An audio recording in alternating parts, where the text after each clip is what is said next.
Ever feel stuck? Like you're Hmm. capable of way more, but just can't quite, break free. Yeah, I think we've all been there. And that's like the whole premise behind this book. We're diving into 12 Pillars by Jim Rohn and Chris Widener, right? Yeah. You brought like excerpts, reviews, even some stuff about the authors themselves. Mhm. So it seems like you're ready to like really put these pillars into practice, not just understand them.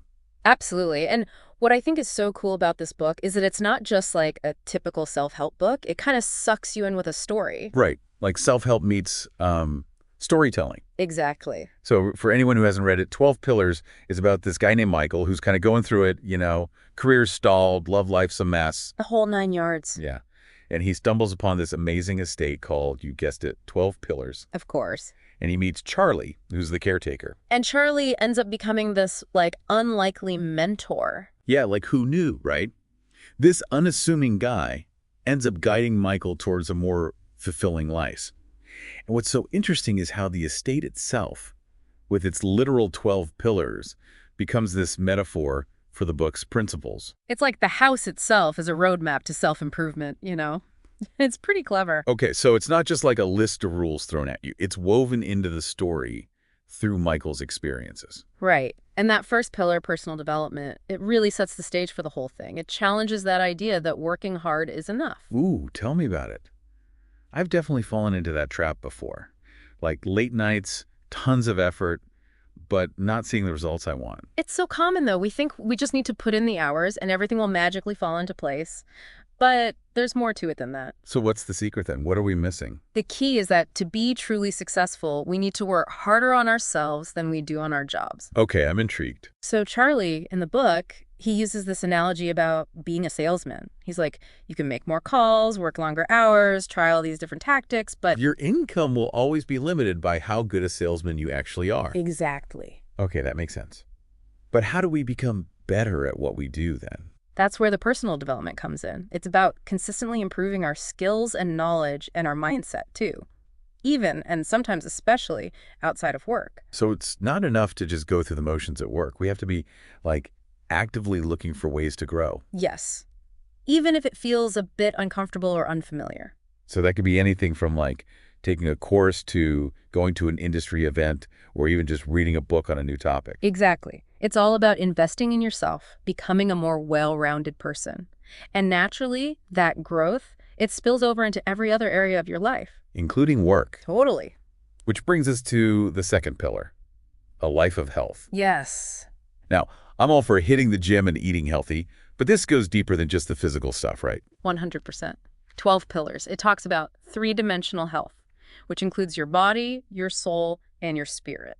Okay, interesting. So all three are equally important. Right, they're all connected. If you're neglecting one, it can throw the others out of balance. So it's like a three-legged stool. If one leg's weak, the whole thing's unstable. Exactly. We need to nurture all those dimensions to actually thrive. Exactly. You could be like physically fit, but then be emotionally drained and spiritually unfulfilled. Yeah, and that's not true health, right? It's about finding that balance between all those different parts of ourselves. Makes sense.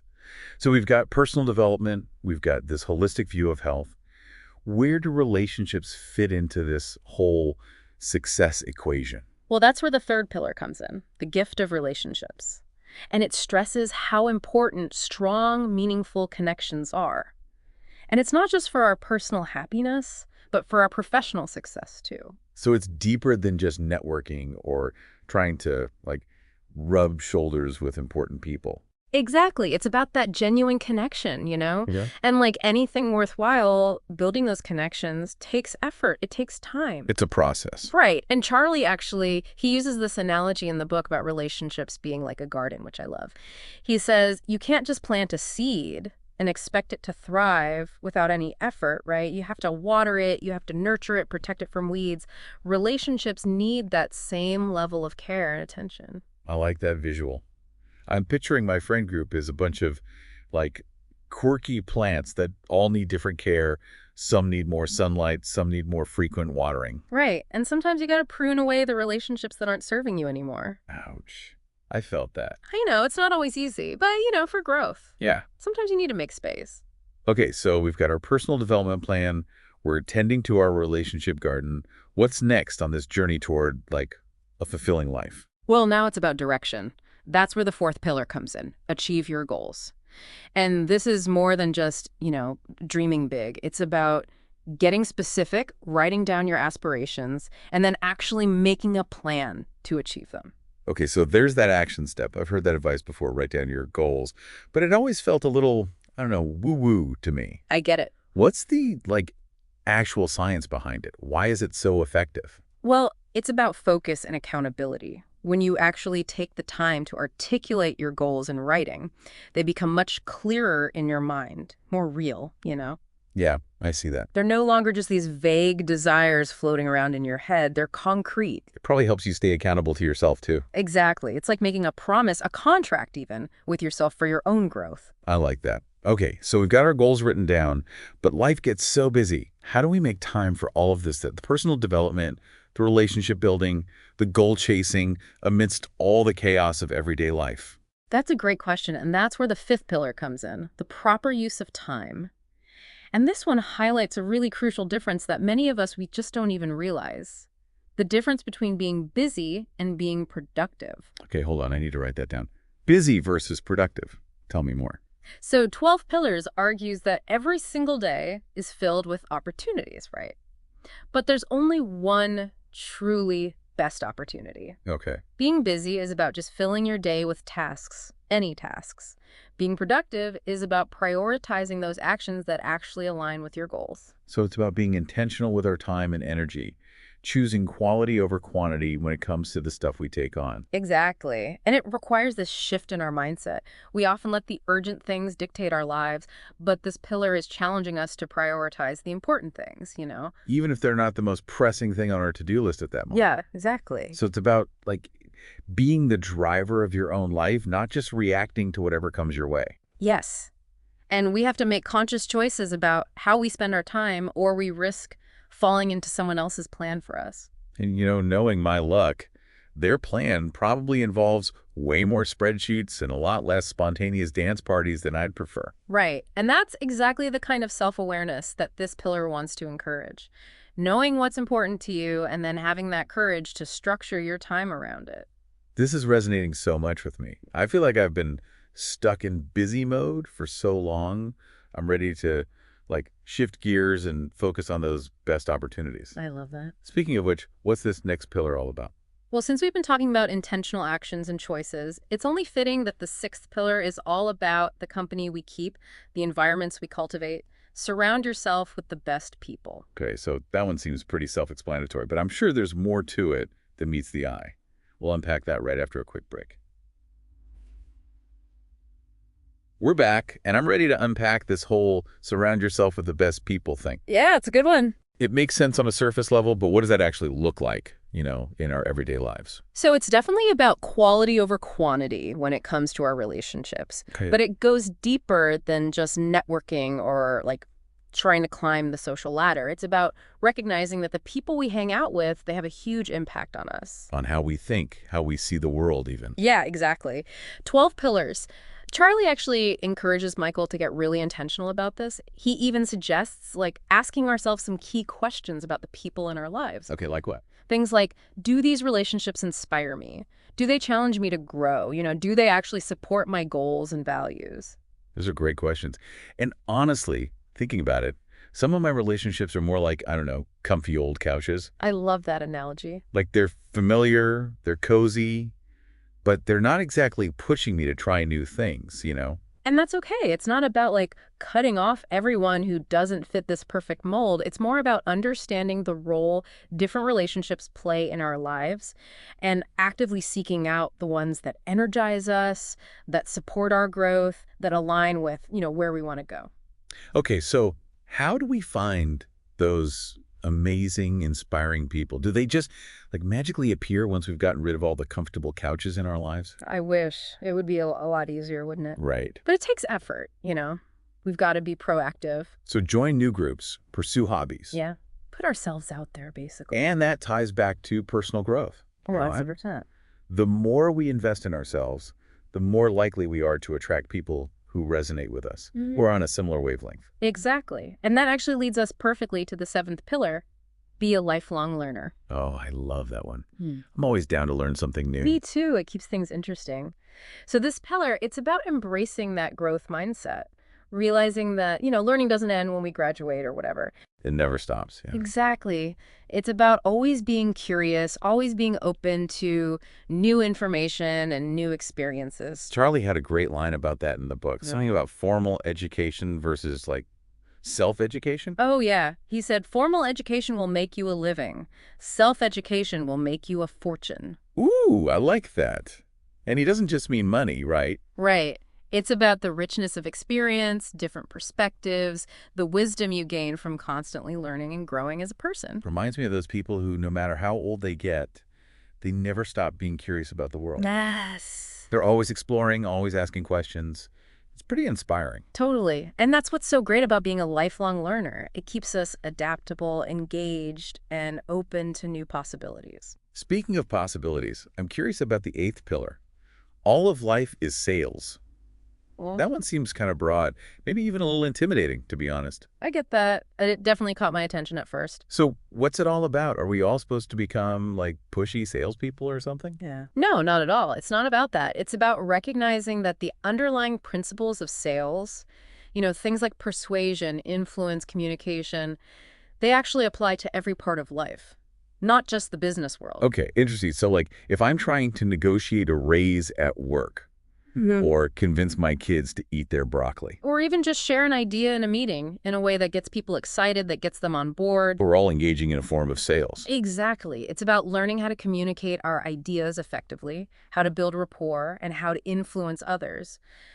But in a way that's authentic, that's a win-win for everyone involved. Okay, that makes a lot more sense. It's not about manipulation. It's about mastering the art of communication, basically. Exactly. And it ties back, again, to personal development.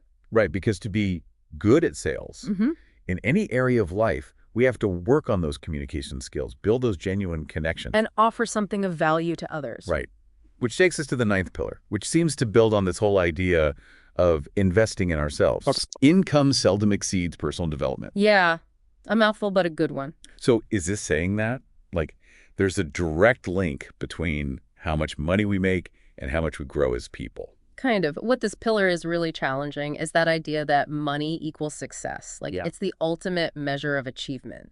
Because true wealth, it actually comes from personal growth, the skills we develop, the knowledge we gain, our character, all of that. So it's not about chasing money for the sake of it. Exactly. It's about recognizing that financial success is often a result of us focusing on becoming better versions of ourselves. Exactly. And Jim Rohn, he had that famous quote, "If you want to be wealthy, learn to be more valuable." I like that. Simple but powerful. Right. It's about investing in our own growth first and trusting that the money, it'll follow naturally. Okay, I can get behind that. Takes the pressure off, puts the focus back on the journey, Exactly. And when we approach life with that mindset, that's when the 10th pillar, all communication brings the common ground of understanding, becomes even more powerful. Okay, communication. Huge topic. What are the main takeaways here? So it's about more than just talking. This pillar emphasizes the importance of really listening, being empathetic, and honestly trying to understand where other people are coming from. Even when maybe we don't agree with them. Especially then. It argues that there's always common ground to be found, but we have to be willing to listen with an open mind and that genuine desire to connect. Right, like to truly understand, not just wait for our turn to speak. Which reminds me of that sales pillar, too. Totally. It's not just about getting our point across. It's about making space for that genuine connection, that back and forth. I love that. And that ability to connect with others, to inspire them, motivate them, that's at the heart of the 11th pillar. The world can always use one more great leader. Okay, now when I hear the word leader, I immediately think of CEOs, politicians. Yeah, it's easy to get stuck in that traditional view of leadership. But does this apply to, those of us who don't necessarily see ourselves as leaders in that very specific sense? Absolutely. This pillar really pushes back against that narrow definition. Because leadership isn't about having a certain title or commanding a room. It's about influence, inspiring those around you, standing up for what you believe in. And making a positive impact, no matter how big or small. Exactly. So that could be mentoring someone at work, volunteering in your community, or even just being a positive role model for your kids. So in our own ways, we're all leaders. We all have the potential, absolutely. It's about recognizing that we can make a difference, that our actions and our words have an impact on the world around us. I like that. That's a really empowering way to think about it. And that leads us beautifully to the final pillar, right? The grand finale. Leave a legacy, which I'm guessing kind of ties everything together. It really does. This pillar asks us to think big picture, to think beyond our own lives and consider the impact we want to make on the world. It's about living intentionally, making choices that align with our values. And trying to create a positive ripple effect, something that goes beyond just us. It reminds me of that Gandhi quote, "Be the change you wish to see in the world." Perfect example. It's like a reminder that we all have the power to make a difference, even in small ways. We just have to be intentional about it. Couldn't have said it better myself. Okay, so leave a legacy. Uh-huh. That's a pretty powerful concept to unpack as we wrap up this deep dive into the 12 pillars. It really is. It's like the culmination of everything we've been talking about. Right. So it's more than just like inheritance or material possessions. Way more. It's about that lasting impact we have on the world around us, the people we touch, the things we create, the change we inspire. So how do we even begin to think about legacy in those terms? It can feel kind of daunting, honestly. I get that. It's a big idea. Like, where do we even start? Well, I think it starts with asking ourselves some tough questions, like what do we want to be remembered for? What mark do we want to leave on the world? And what are we doing today that actually aligns with that vision? Exactly. It's about connecting our daily actions to that larger purpose. And I think it's important to remember that legacy, it's not just about these grand, sweeping gestures, you know? It's often about the small, everyday acts of kindness, of courage, of generosity. Yeah, Those things add up. they really do. Yeah. So it's less about like trying to achieve some huge monumental thing and more about living our values consistently, showing up authentically, and making choices that reflect what we truly care about. Exactly. It's about that ripple effect. Like, how can we inspire those around us, even in small ways, to make a positive difference, too? And it's interesting, this whole idea of legacy, it actually reminds me a lot of the first pillar, personal development, because ultimately the greatest legacy we can leave is often the example we set, the kind of people we strive to become. So it comes full circle. Right back to the beginning. I love that. Yeah, the 12 pillars, they're not meant to be these separate, isolated concepts, you know? They're all interconnected. Exactly. They build on each other. They reinforce each other.